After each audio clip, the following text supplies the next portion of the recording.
Hello friends, তো আজকে হচ্ছে যে আমি বাই করেছিলি 9:25-26 জাস্ট এই জায়গাটাতে, দেখাচ্ছে না, এই জায়গাটাতে আমি 9:25-26 মানে এই জায়গাটাতে আমি ধরো সেল করেছিলি। সেল করার কারণ হচ্ছে যে আমি যখন সেল করার কারণটা হচ্ছে আমি বুঝলি যে মার্কেট তিনটালে উপর যাবে, কারণ যেহেতু একটি ব্লু ক্যান্ডেল দিয়েছে, একটি সবুজ ক্যান্ডেল দিয়েছে বড়ো, এটার জন্য সবাই ভাববে যে এই তিনটালে মার্কেট নিশ্চয়ই উপরেই যাবে। বাট আমি কি ভাবলি না, লাগতে ওরকম যে এই তিনটালে মার্কেট উপরেই যাবে। বাট আমি কি করলি না, তার এক্সট্রা সেন্সের মাইন্ড লাগাই দিলি। আমি বুঝলি যে মার্কেট নিচেই যাবে, ঠিক আছে। তো আমি একটা কি ভুল করলি, লাগাতার আমি এটা জানি না যে লাগাতার যতক্ষণ লাল ক্যান্ডেল বনবে ততক্ষণ মার্কেট নিচে যাবে।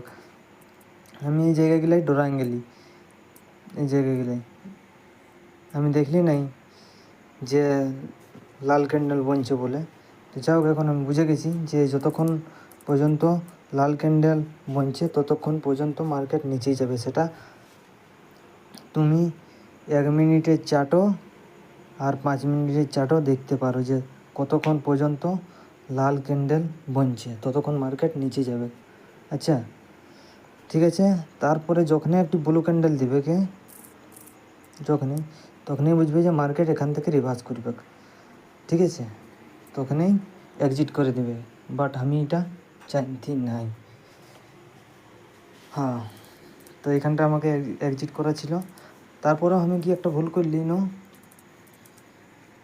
এই জায়গাটা এক্সিট করে 172-এ এই জায়গাটায় আমি ঘুরাই আরও সেল দাবে দিলি, বুঝলি যে এখান থেকে মার্কেট আরও নিচেই যাবে। বাট আমি তাল করলি নাই 1 মিনিটের চার্টে।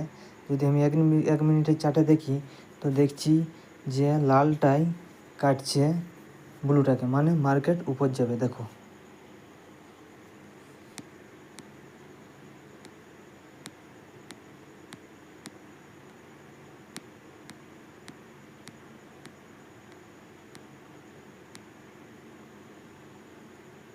কোথাও আছে রে বাবা, দেখো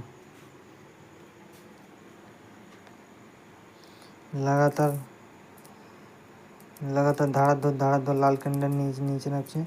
আমি এই জায়গাটায় আমাকে এক্সিট করাচ্ছিল, এই জায়গাটাই। বাট আমি এখানে তো করলি না, এখানে করলি। তো যাই হোক, এখন ব্যাপার হচ্ছে যে দেখো লালটাই তোমার কাটছে স্কাই কালারটাকে, তার মানে বোঝা গেল যে মার্কেট এখান থেকে উপর যাবে। বাট আমি কি করলি, মানে আমি দেখিই নেই এখানটা জাস্ট। তো এটা হচ্ছে একটা ভুল। তো এখান থেকে সোজা মার্কেট রিভার্স নিচ্ছে। এইখানটা একটু গন্ডগোল আছে, যে যেটা আমার ডায়েরিতে লেখা হয়েছে যে যদি লালটাই ব্লুটাকে এই স্কাই কালারটাকে কাটলো তো মার্কেট কী হবে, উপর যাবে। একটু উপর গেলো, কিন্তু একটু পরে কী হলো না, ঘোরায় ব্লুটাই লালটাকে কাটলো, মানে মার্কেট নিচে যাবে। তারপরে ঘোরায় লালটাই তোমার স্কাই কালারটাকে কাটলো, এখান থেকে মার্কেট হয়ে যাচ্ছে। তো এইখানটা সবাই একটুকু কী বলা চলে, যে সবাই এইখানটা একটুকু ডরায় আছে, বা যেটাকে বলে সবাই এখানটা একটু সময় নিয়েছে। সবাই এখানটা একটু টাইম নিয়েছে যে মার্কেট কোন ডাইরেকশানে যাবে। বাট যেমনি কাটেছে এখান থেকে মার্কেট সোজা এখন। বাট আমি কী করেছি না, এখান থেকে তো ঘোড়ায় সেল করেছিলি, বাট এখান থেকে আমি কোনো স্টপ লস লাগাইনি। তো এটাই হচ্ছে আমার মেন ভুল এখন, ঠিক আছে। তো এটা আমার দেখতে পারো লস 171 টাকা লস পড়ে গেছে।